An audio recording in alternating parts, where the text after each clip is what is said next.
Assalamualaikum warahmatullahi wabarakatuh. Waalaikumsalam warahmatullahi wabarakatuh. Yang saya hormati Bapak Ibu Kepala Sekolah atau yang mewakili. Yang saya hormati Bapak Ibu Guru SDN 42 Tulang Tengah.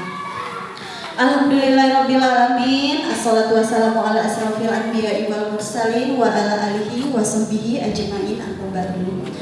Marilah kita panjatkan puji syukur atas kehadiran Allah Subhanahu wa taala karena atas nikmat sehat yang diberikannya pada pagi hari ini sehingga kita dapat menghadiri dari penimbasan penyebaran pemahaman dan pengalaman penerapan budaya positif yang akan disampaikan oleh CGP kita yaitu Ibu Andri Rismayanti.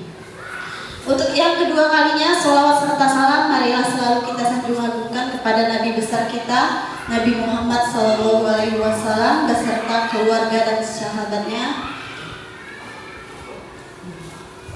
Pada pagi hari ini saya selaku pembawa acara akan menyampaikan susunan acara kita pada pagi hari ini.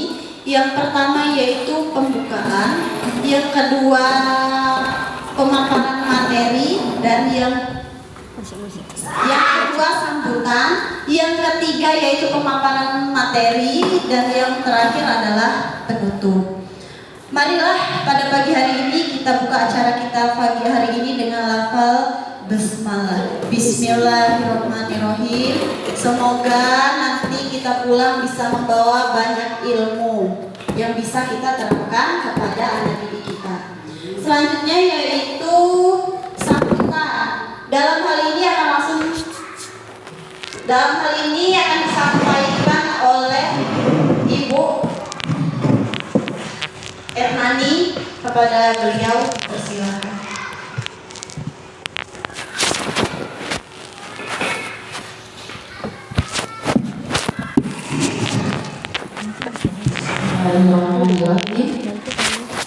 Assalamualaikum warahmatullahi wabarakatuh. Berdiri gini ya Naya. Sini lagi. Puter. Tabiku. Ya pun. Alhamdulillahirabbil alamin wa bihi nasta'inu ala umuri dunya waddin wassalatu wassalamu ala asyrofil anbiya'i wal mursalin wa ala alihi wa sahbihi ajma'in. Qala rabbi shrah li sadri wa yassir li amri wahlul 'uqdatam min lisani yafqahu qawli. Yang saya hormati Bapak Ibu Dewan Guru, pertama-tama marilah kita panjatkan rasa puji dan syukur kita kehadirat Allah Subhanahu wa taala yang mana berkah rahmat dan hidayahnya lah sehingga kita bisa berkumpul di hari ini, di hari yang cerah yang mana pada hari ini kita akan melaksanakan dari suatu kegiatan yang akan dilakukan oleh salah satu CGP kita yaitu Bu Risma tentang penyebaran pemahaman, pengalaman, penerapan budaya positif. Nanti semoga dengan penjelasan pemaparan beliau yang telah diperoleh dalam pendidikan guru penggerak, materi beliau sampai di penyebaran pemahaman budaya positif itu di sekolah itu, semoga kita dapat pembelajaran yang baru. Amin ya rabbal alamin. Kedua kalinya sholawat serta salam marilah kita sanjung-sanjung agungkan kepada junjungan kita, Nabi besar, Nabi agung kita, Nabi Muhammad Sallallahu Alaihi Wasallam, yang mana kita nantikan syafaatnya di akhir kiamat nanti. Amin amin ya rabbal alamin. Bapak Ibu guru yang saya hormati,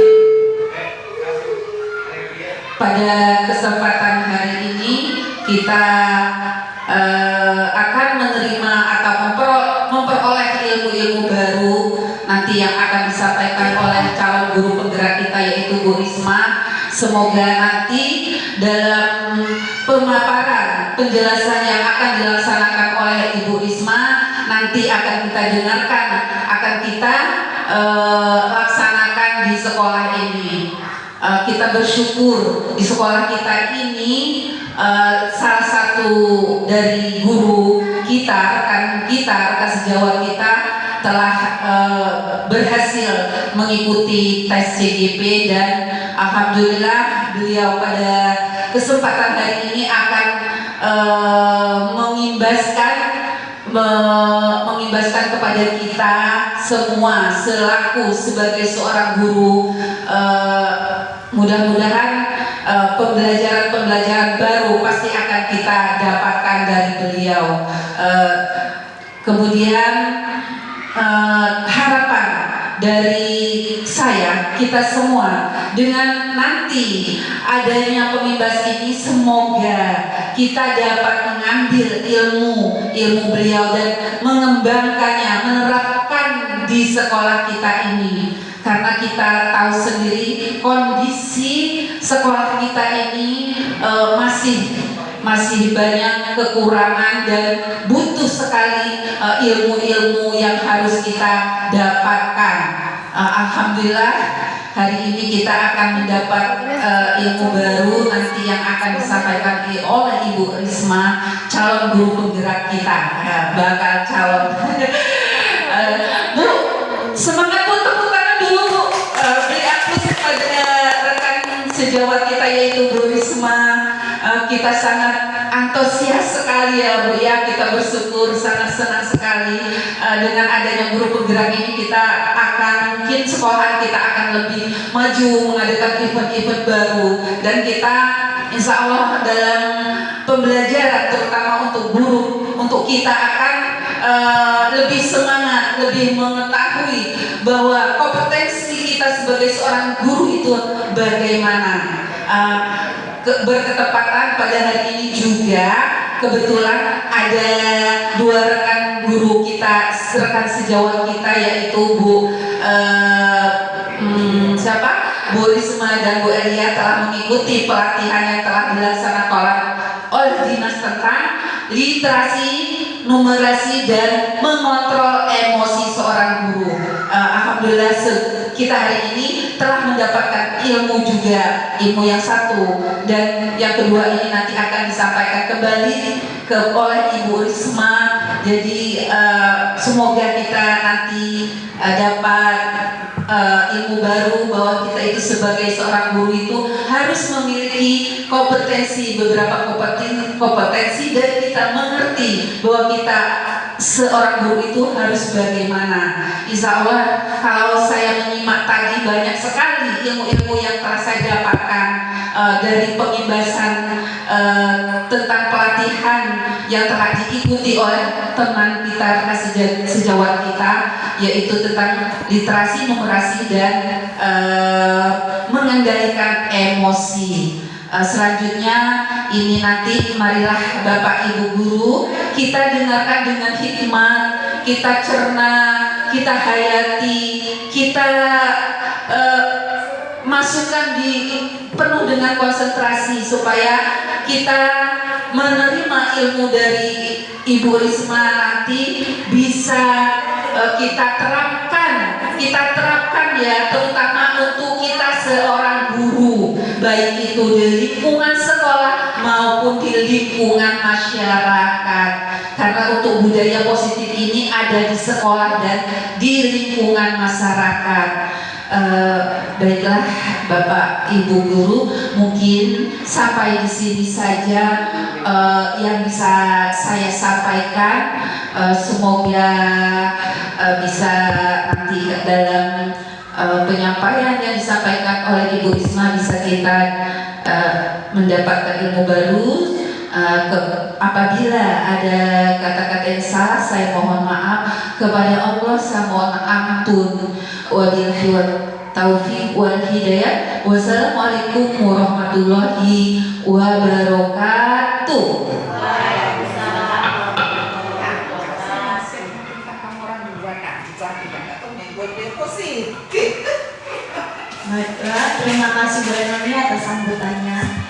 Acara selanjutnya yaitu pemaparan materi mengenai menyebarkan pemahaman dan pengalaman penerapan budaya positif yang akan disampaikan langsung oleh CGD kita kepada Bu Anggreni Krismayati. Dipersilakan.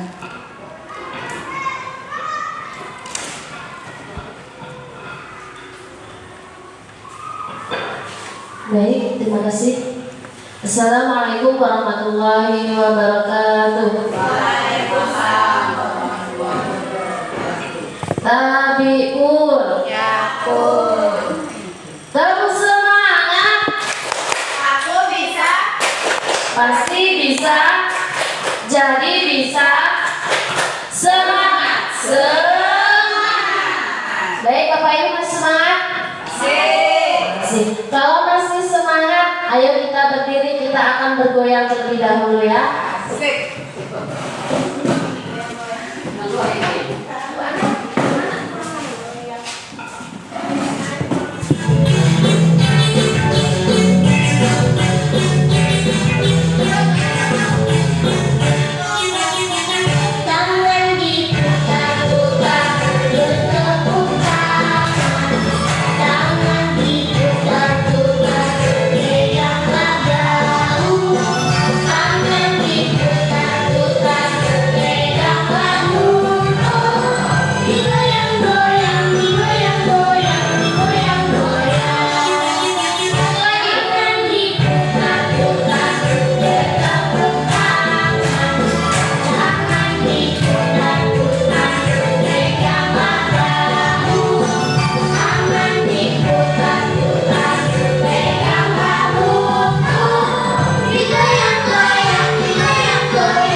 Baik, udah segar kayaknya kita bergoyang-goyang. Silakan kembali. Terima kasih Bapak Ibu. Di sini saya akan memaparkan diseminasi penyebaran dan pengalaman penerapan budaya positif. Di sini pemaparan ini bertujuan untuk melakukan penanganan tugas modul 1.4 bagi calon guru penggerak. Perkenalkan terlebih dahulu, saya adalah Ani Krismayanti dari SDN 42 Tulang Bawang Tengah, calon guru penggerak angkatan 11. Bapak Ibu, sebelum kita masuk ke materi, disiplin, sebelum ada budaya positif tentunya ada disiplin positif. Budaya disiplin, kata disiplin. Apa sih yang terbesit atau terlintas dalam benak kita tentang kata disiplin. Ada yang ingin coba memberikan tanggapan? Disiplin, Ibu Elia. Disiplin itu kalau menurut saya berarti dia taat dengan peraturan. Oke, ada lagi? Nani? Cukup, Pak Sadi? Oke. Disiplin adalah taat terhadap peraturan atau mematuhi terhadap peraturan yang ada. Betul sekali, disiplin itu adalah mematuhi peraturan yang ada atau peraturan-peraturan yang telah kita buat dan sepakati. Nah, di sini ada beberapa hal yang ingin saya sampaikan, yaitu pertama, seorang manusia tidak akan bisa merubah seseorang, atau kita guru ini tidak akan bisa mengubah murid kita. Yang bisa mengubah seseorang itu hanya diri dia sendiri, murid itu sendiri. Kita hanya sebagai seorang guru hanya bisa menuntun dan mengarahkan. Kalau mengubah anak harus pintar, itu sudah urusan Allah Subhanahu wa Ta'ala. Kita hanya bisa menuntun. Konsep utama dalam modul budaya positif itu ada 7 konsep, yaitu perubahan paradigma belajar, motivasi perilaku manusia, disiplin positif, posisi kontrol restitusi, kebutuhan dasar manusia, keyakinan kelas, dan yang terakhir segitiga restitusi. Selanjutnya, latar belakang. Menurut Ki Hajar Dewantara, segala hal yang ada pada anak agar mereka dapat mencapai keselamatan dan kebahagiaan yang setinggi-tingginya, baik sebagai manusia maupun sebagai anggota masyarakat. Anak diberikan kesempatan untuk mengembangkan minat, bakat, dan potensinya sebagai individu yang unik. Sementara itu, guru harus memberikan tuntunan dan pedoman agar anak tidak kehilangan arah dan dapat menemukan kemerdekaan dalam belajar. Selanjutnya, budaya positif di sekolah sangat penting ditumbuhkan. Hal ini karena sekolah merupakan pusat pendidikan, yaitu tempat tumbuh dan berkembangnya karakter siswa. Salah satu langkah membentuk lingkungan kelas yang mendukung terciptanya budaya positif yaitu dengan menyusun kesepakatan kelas. Kita sudah menyusun kesepakatan kelas semua kan? Sudah. Sehingga siswa memiliki keyakinan dan kesadaran akan penerapan disiplin berdasarkan motivasi internal sehingga memiliki karakter yang kuat sesuai dengan profil pelajar Pancasila dan tujuan pendidikan nasional.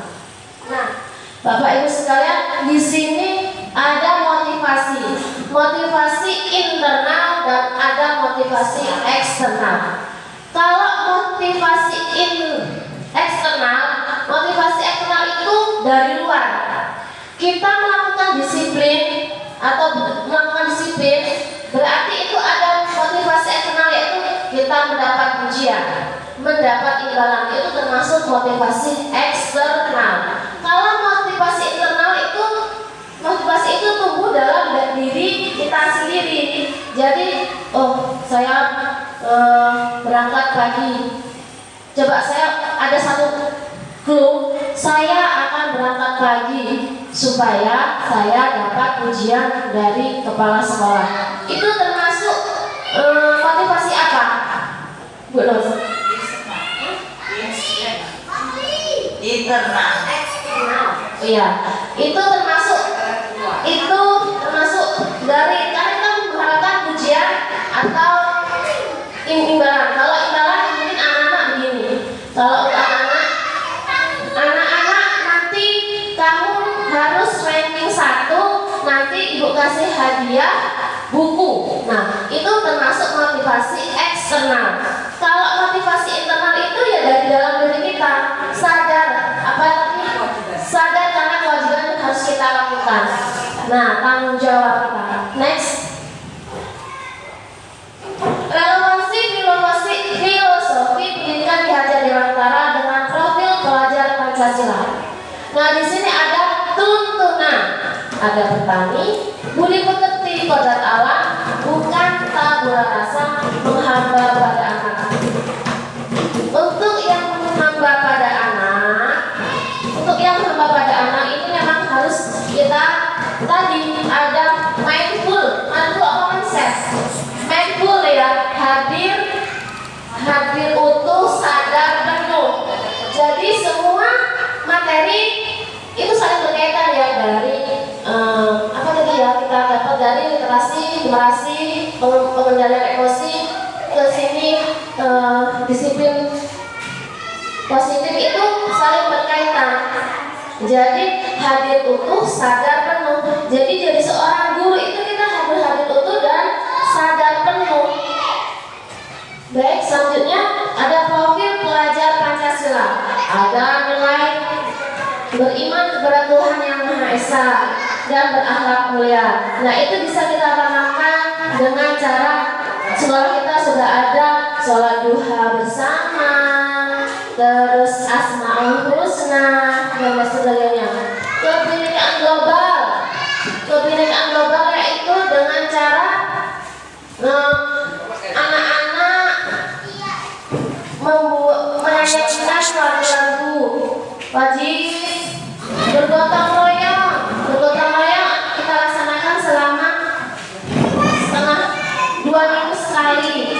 Kreatif, nah anak-anak itu kreatif, membuat majalah dinding, membuat poster-poster, bernalar kritis. Anak-anak peserta didik kita dituntut untuk bernalar kritis, yaitu selalu memberikan refleksi tentang pembelajaran yang kita lakukan. Selanjutnya mandiri. Nah, dalam kurikulum ini anak-anak dituntut untuk mandiri, bisa menyelesaikan masalahnya. Next. Nah, hukuman, peraturan atau konsekuensi dan restitusi. Ada hukuman, peraturan, 2 peraturan atau konsekuensi, 3 restitusi. Seperti yang telah kita dengar tadi, ada suatu hukuman.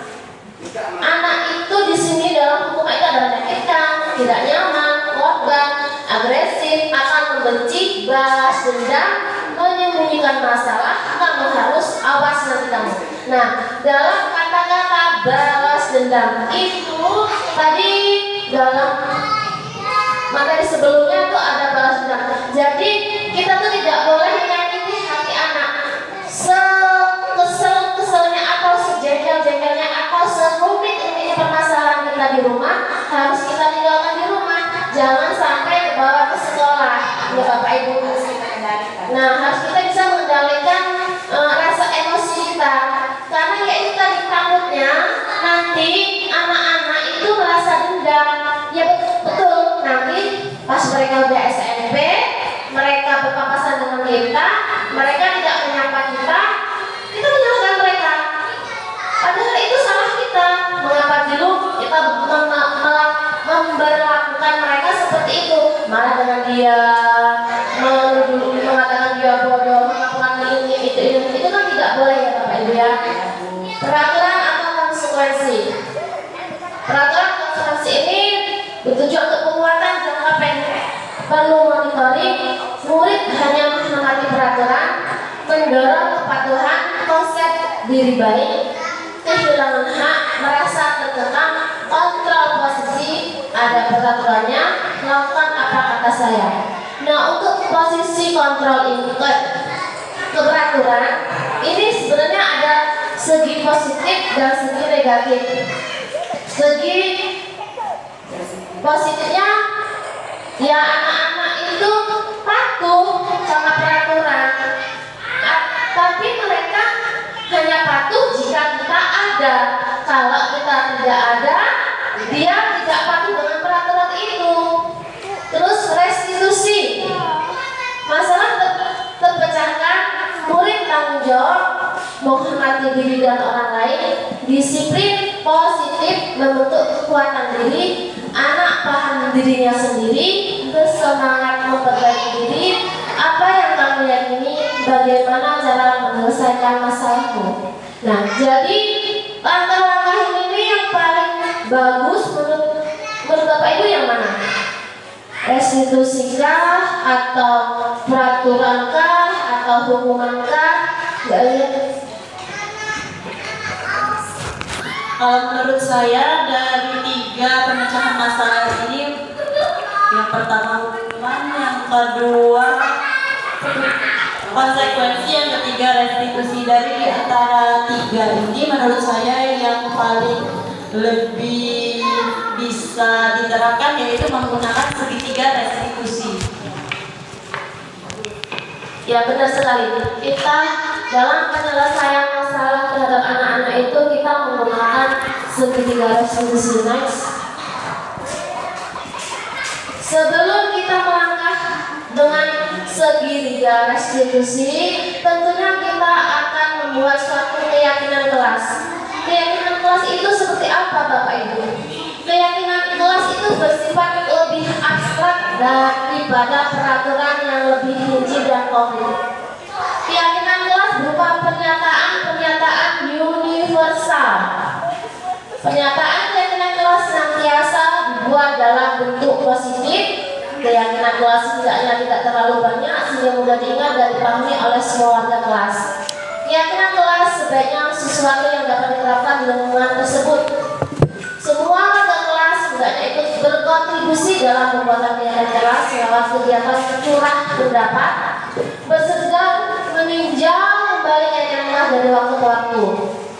Nah, maksudnya begini, dalam pembuatan keyakinan kelas itu semua warga sekolah, baik misalnya pembuatan keyakinan kelas di kelas 5, jadi anak-anak itu diminta berpendapat, mencurahkan pendapatnya apa mau mereka.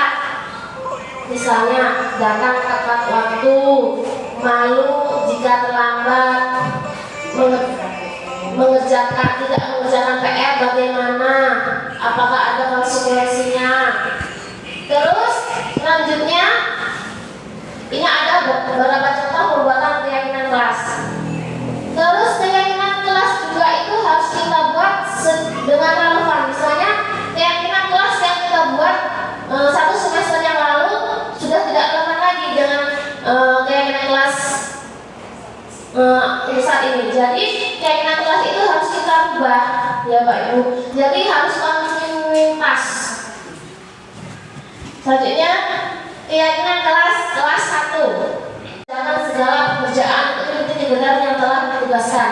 Jadi sadar kalau ada PR, ada tugas harus dikerjakan, diterima dan dimiliki. Nah, ini yang paling penting sebenarnya, diterima dan dimiliki.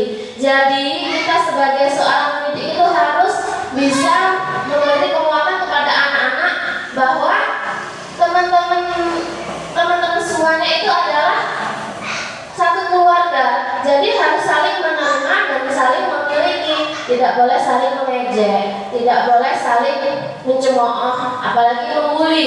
Selanjutnya, nah ini contoh-contoh budaya positif yang telah kita terapkan di sekolah kita, yaitu satunya yaitu menyambut siswa datang, yaitu pada pagi hari oleh guru BK maupun yang guru hadir lebih awal. Membuang sampah pada tempatnya.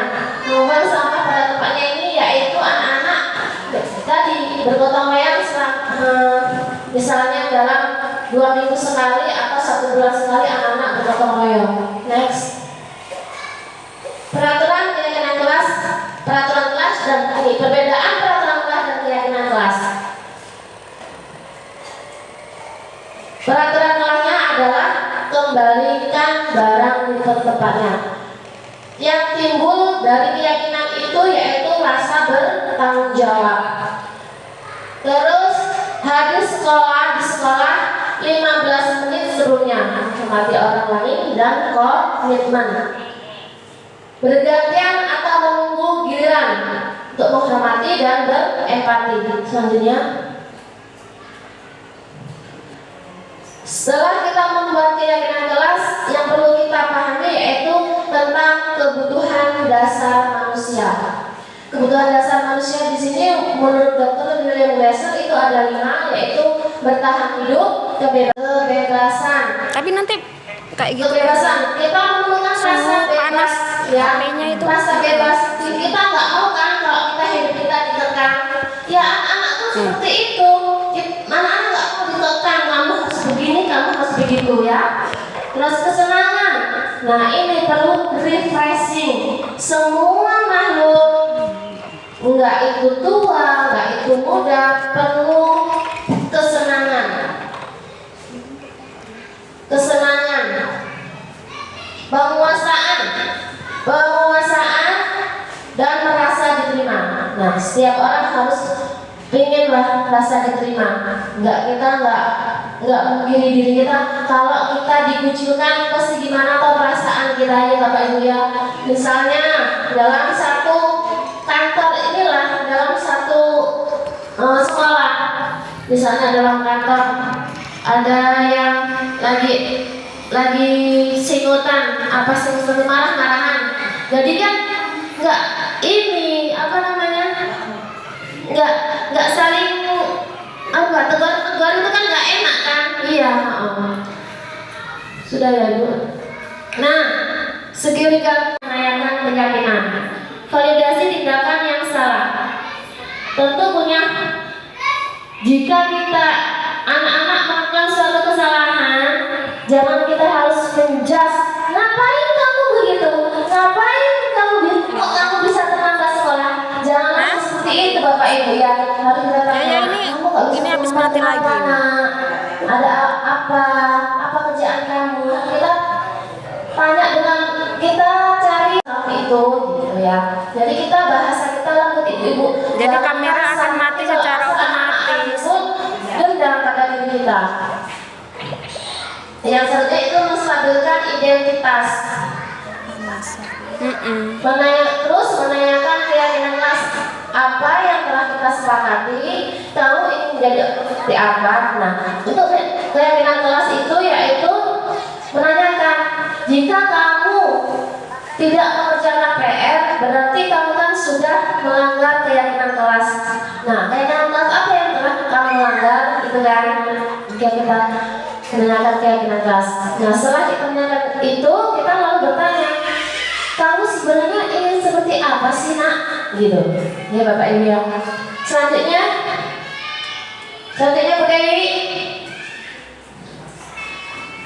Terus ini ada sebuah video ya Bapak Ibu yang perhatikan tantangan berikut. Apakah Bapak Ibu sudah melakukan cara seperti ini dalam menindak siswa? Mari kita simak video. Tolong di atas sedikit.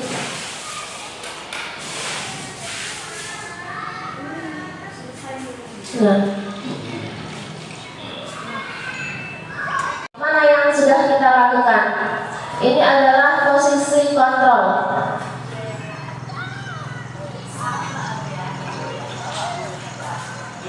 Penerapan disiplin positif restitusi, salah satu program yang dikembangkan Suhu HP ini panas. Makanya tadi mati kok mulai minum. adalah proses perjalanan seseorang agar dapat mengenali dirinya.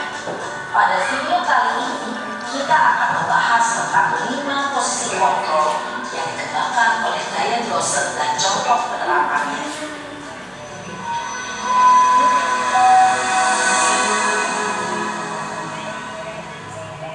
5 posisi kontrol itu adalah 1. Posisi penghukum, 2. Posisi pembuat rasa bersalah, 3.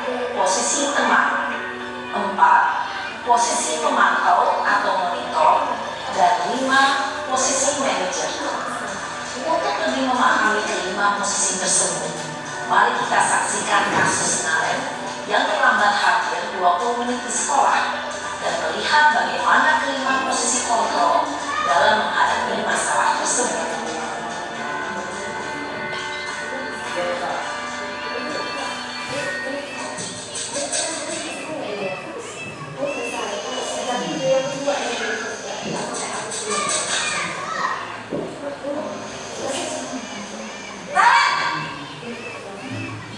Sini kamu.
menghardik, menunjuk-nunjuk, menyakiti, dan menyindir. Hukuman bisa berupa fisik maupun psikis. Ibu dan bapak guru hebat. Dampak yang terjadi pada murid ketika guru berada pada posisi penghukum adalah murid cenderung akan memberontak, bahkan menyimpan dendam.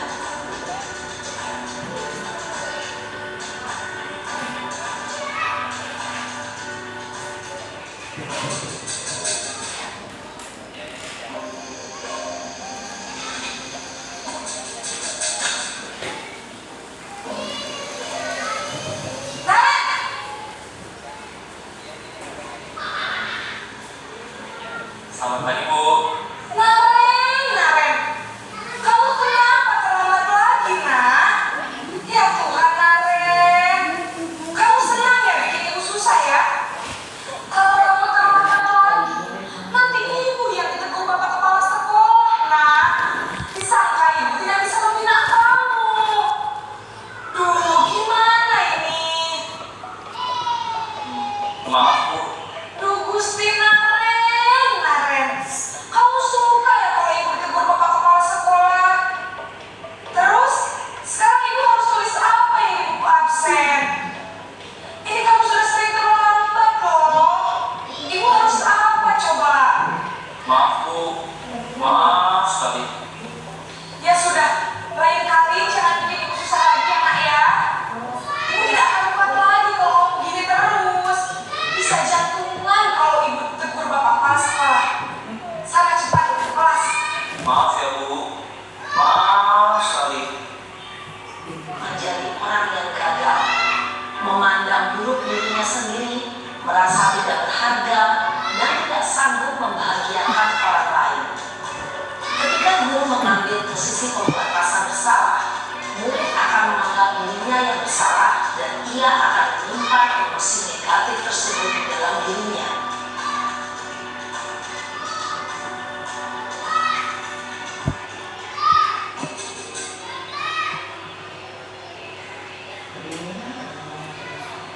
Selamat pagi, Bu. Wah, sudah jam berapa ini, nak? Terlambat lagi ya saya. Iya, Bu. Habis ibu saya belum membangunkan saya, Bu. Kamu malah menyalahkan ibu kamu. Kamu bukannya anak yang larinya paling kencang. Kok terlambat sih? Ya sudah sayang, nanti lain kali larinya lebih kencang lagi ya. Biar gak terlambat lagi. Bikin seneng ibu demi ibu. Bisa kan? Posisi teman, guru berbicara dengan nada suara ramah, akrab, cenderung bersenda gurau untuk menjaga suasana tetap santai. Murid akan merasa senang, aman, dan akrab dengan guru. Identitas yang tercipta adalah identitas sukses atau berhasil.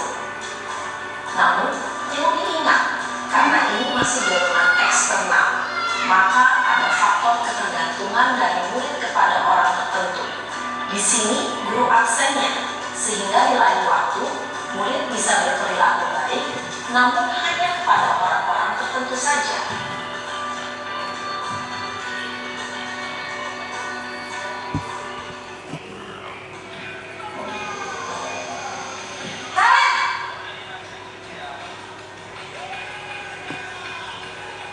Selamat pagi, Bu. Naren, apa peraturan sekolah kita tentang jam berapa kita harus masuk sekolah, nak? Kita harus di sekolah jam 7, Bu. Iya betul, sekarang sudah jam 7.20. Naren sudah tahu konsekuensinya jika terlambat hadir. Paham, Bu. Saya harus tinggal kelas pas jam istirahat selama 20 menit. Iya benar, konsekuensinya demikian.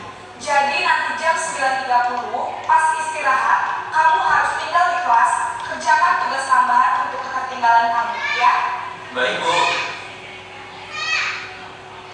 Guru mengarahkan murid berdasarkan peraturan dan konsekuensi. Seorang pemantau menunjukkan bahasa tubuh dan ekspresi wajah yang datar dan cenderung formal.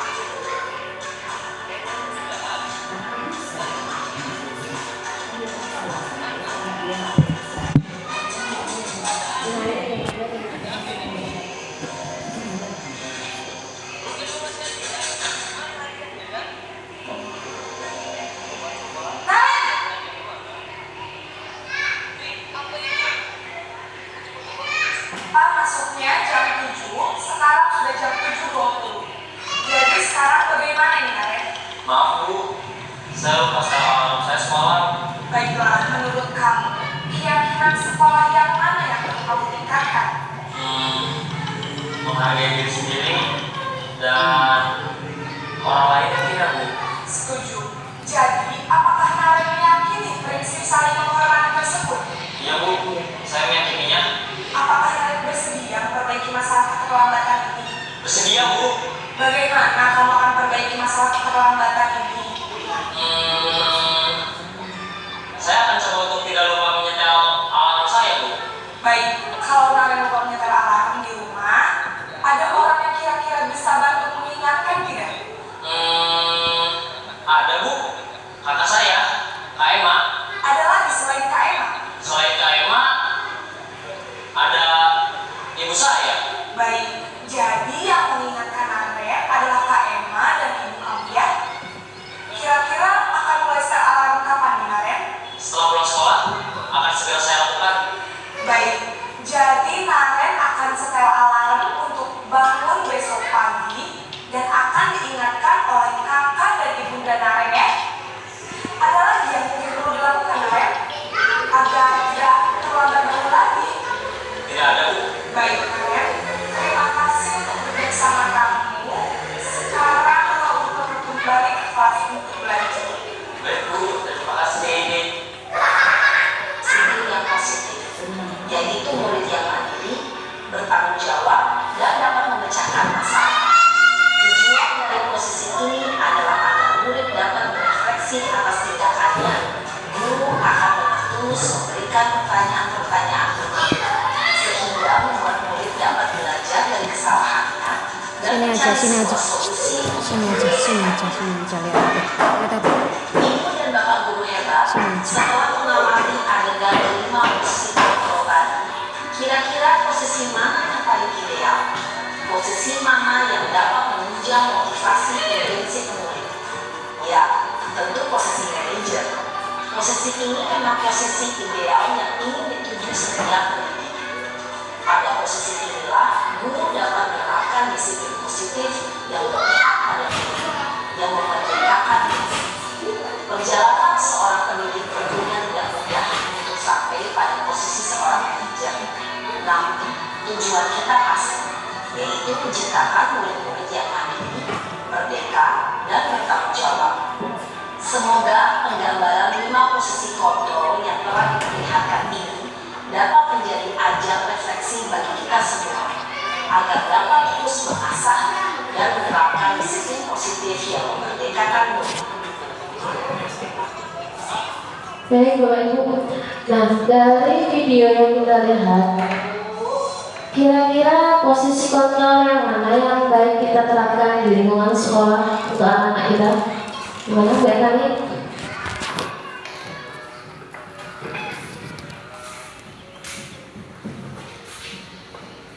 Terima kasih. Menurut saya posisi kontrol yang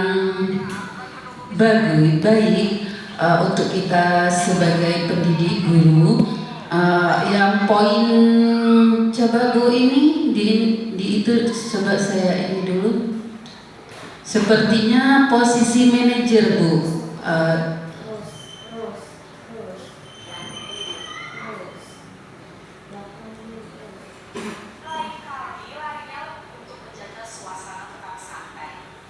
Posisi manajer itu akan melatih atau memberi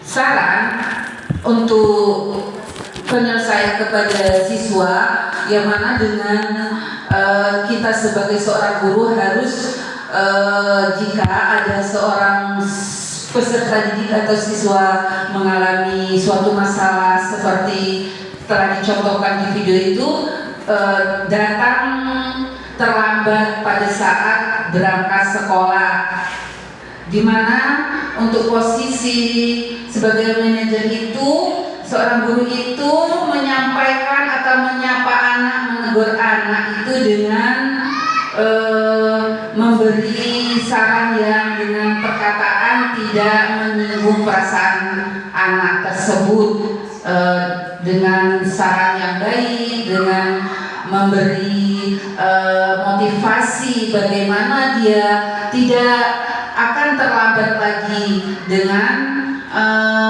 seperti meminta kepada siswa tersebut apa yang akan dilakukan siswa tersebut jika supaya tidak terlambat lagi seperti tadi telah ditayangkan dengan siswa itu berjanji, Bu, saya akan menghidupkan alarm seperti itu. Kemudian yang kedua, dengan bantuan keluarga yang ada di rumah seperti kakak dan orang tua dari guru tersebut, dia telah guru tersebut tidak dengan membentak-bentak siswa tersebut. Terima kasih. Baik, terima kasih. Ya, benar sekali. Sebagai seorang pendidik, di situ kita harus bisa memposisikan kontrol, yaitu posisi kontrol manajer. Jika posisi penghukum itu menyakitkan dan akan ada dendam, posisi sebagai teman juga kurang baik, kurang efisien, nanti kita dianggap remeh oleh anak-anak. Yang terbaik adalah posisi kontrol manajer. Dan berikut ini ada satu video lagi yang akan ditayangkan. Mari kita lihat bersama-sama. Di sini mengenai segitiga restitusi. Apakah Bapak Ibu sering melakukan cara seperti itu dalam menindak siswa? Maksudnya begini, jika ada permasalahan, apakah Bapak Ibu guru sudah melakukan hal ini? Baik.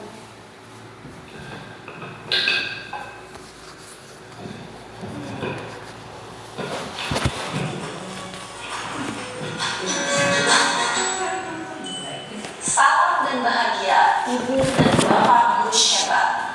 Pada video kali ini kita akan membahas tentang salah satu program disiplin positif yang diterapkan di lingkungan sekolah yang dikenal dengan nama restitusi.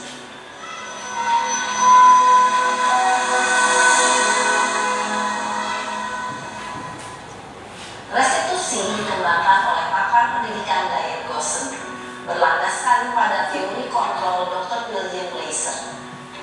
Segitiga restitusi adalah suatu proses dialog yang dijalankan oleh guru atau orang tua agar dapat menghasilkan murid yang mandiri dan bertanggung jawab. Pada saat guru di posisi manajer, aspek yang dikembangkan pada murid adalah motivasi intrinsik, sehingga penanaman nilai-nilai kebajikan dapat tumbuh dan berkembang menjadi suatu kebiasaan positif yang akhirnya membentuk karakter murid.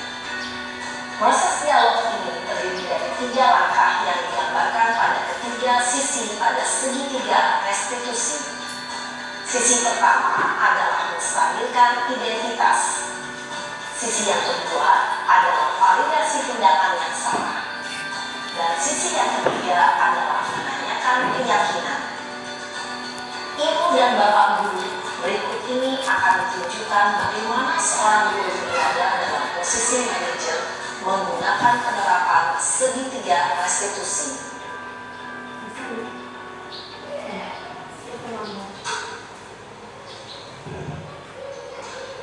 Sudah lama nggak ketemu Sarah? Kenapa hadir ada di sini? Kesel Pak, kesel banget. Masa aku dikatain kurang fitnah Pak? Ya aku marah. Aku balik ngatain TK di depan kelas. Kesel banget. Oh begitu. Ya pasti kamu marah dan kesal. Bapak juga akan marah apabila ada yang menuduh Bapak seperti itu. Langsung ngatain TK lah Pak. Kesel banget. Saya bentak-bentak dia depan teman-teman lain. Oh begitu. Pasti kamu melakukan seperti itu karena suatu alasan tertentu kan? Iyalah, saya diam saja Pak. Ya saya bela diri lah. Masa saya dikirim Pak fitnah? Ya wajarlah.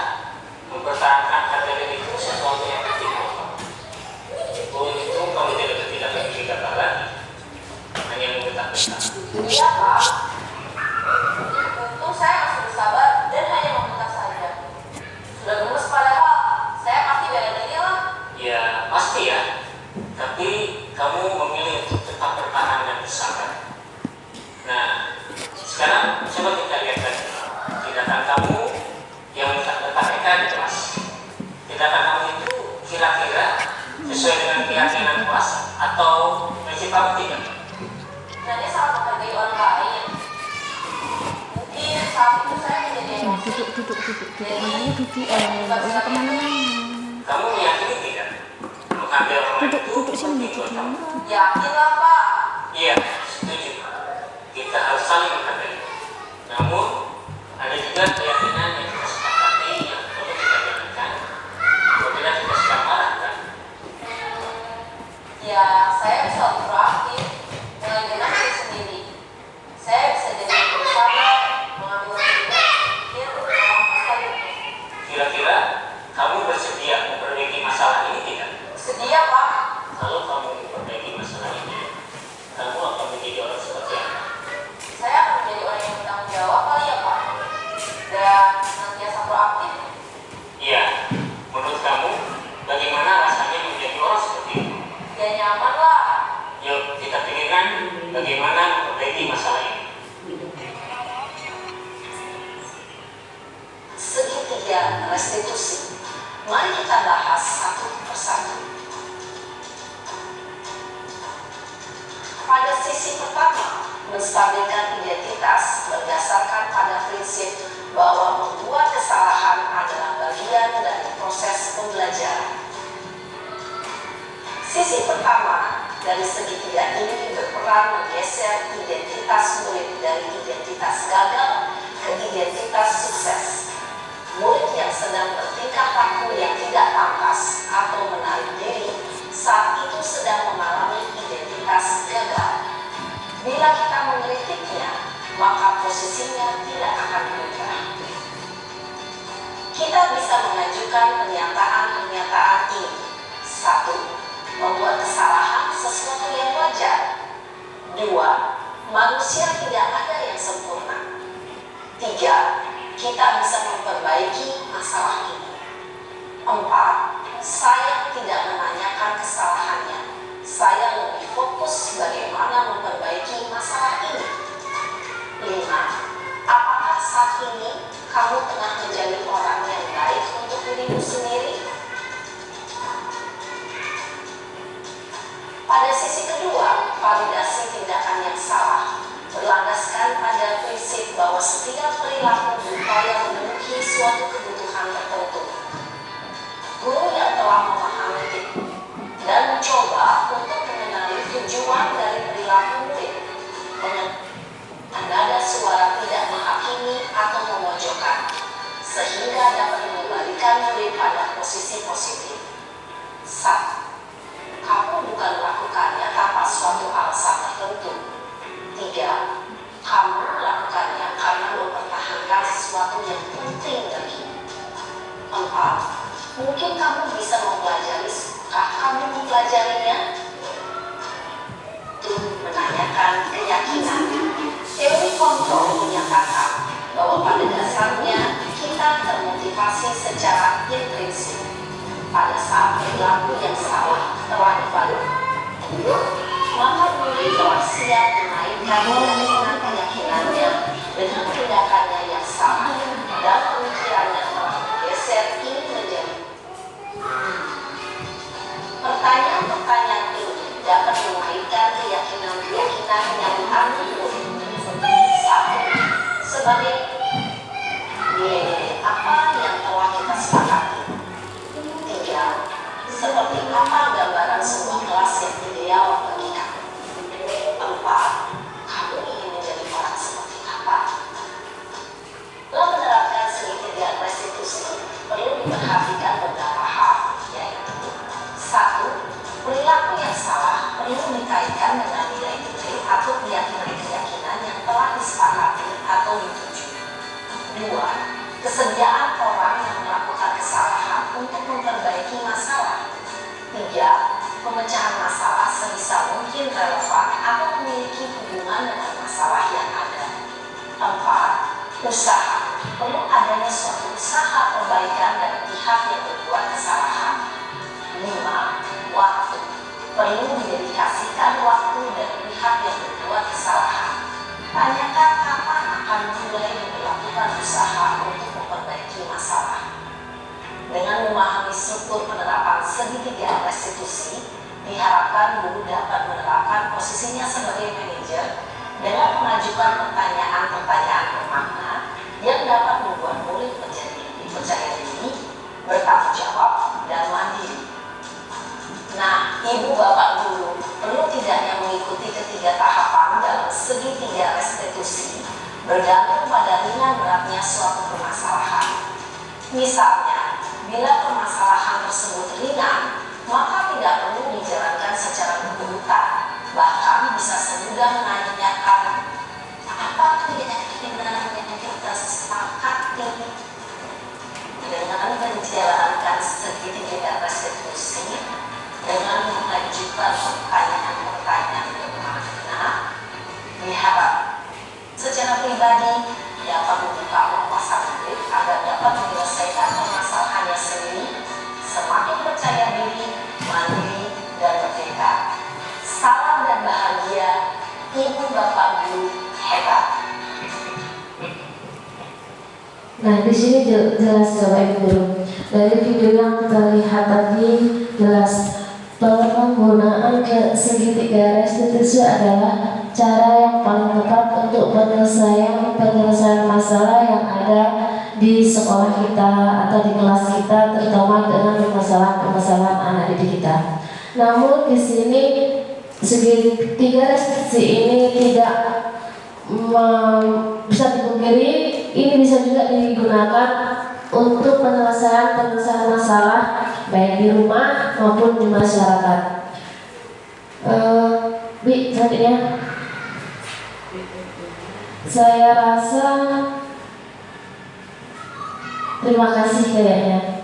Ya, thank you. Jadi demikian tadi pemaparan saya tentang disiplin positif. Mudah-mudahan kita semua dapat mengambil ilmu, dapat kita terapkan di sekolah kita, sehingga sekolah kita yang kita impikan dan kita banggakan ini dapat menjadi sekolah banggaan juga bagi warga sekitar kita.